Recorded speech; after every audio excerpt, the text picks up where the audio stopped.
Tasty sambar recipe. ಮೊದಲಿಗೆ ಎಲ್ಲ ವೆಜಿಟೇಬಲ್ಸ್ಗಳು ಹೆಚ್ಚಿಕೊಳ್ಳಬೇಕು. Tomato ಒಂದು ಪ್ಯಾನಿನಲ್ಲಿ ನೀರು ಹಾಕಿ ಅದರೊಳಗೆ ಎಲ್ಲ ವೆಜಿಟೇಬಲ್ಸ್ ಹಾಕಿ ಕುದಿಸಿಕೊಳ್ಳಬೇಕು. ಸ್ವಲ್ಪ ಮಸಾಲೆ ಹಾಕಿ, ಸ್ವಲ್ಪ ಉಪ್ಪು, ಸ್ವಲ್ಪ ಅರಿಶಿಣ, ಸಾಂಬಾರು ಮಸಾಲೆ, ಅದರೊಳಗೆ 1/2 ಸ್ಪೂನ್ ಜೀರಾ ಹಾಕಿ, ಸ್ವಲ್ಪ ಪೆಪ್ಪರ್ ಪೌಡರ್ ಹಾಕಿ,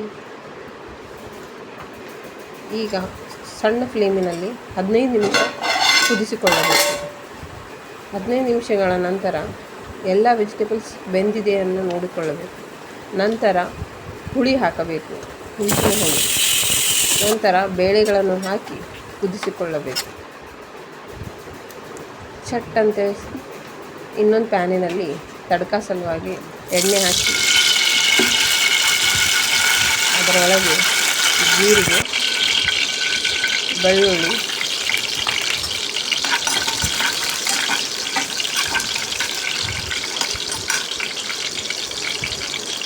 ಉದ್ದಿನಬೇಳೆ, ಜೀರಿಗೆ, ಸಾಸಿವೆ ಎಲ್ಲ ಹಾಕಿ ಮಿಕ್ಸ್ ಮಾಡಿಕೊಳ್ಳಬೇಕು. ಕರಿಬೇವು ಸೊಪ್ಪು, ನಂತರ ಅದರೊಳಗೆ 2 ಕೆಂಪು ಮೆಣಸಿನಕಾಯಿ ಹಾಕಿ ತಿರುಗಿಸಿಕೊಳ್ಳಬೇಕು. ಅದಾದ ನಂತರ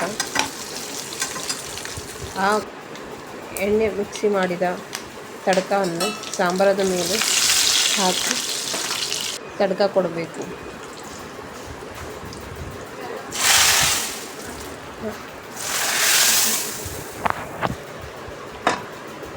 ಝಟ್ಪಟ್ ಟೇಸ್ಟಿಯಾದ ಸಾಂಬಾರ್ ರೆಸಿಪಿ ರೆಡಿಯಾಗಿದೆ. ಮೇಲೆ ಕೊತ್ತಂಬರಿ ಹಾಕಿ ಸರ್ವ್ ಮಾಡಿಕೊಳ್ಳಬೇಕು.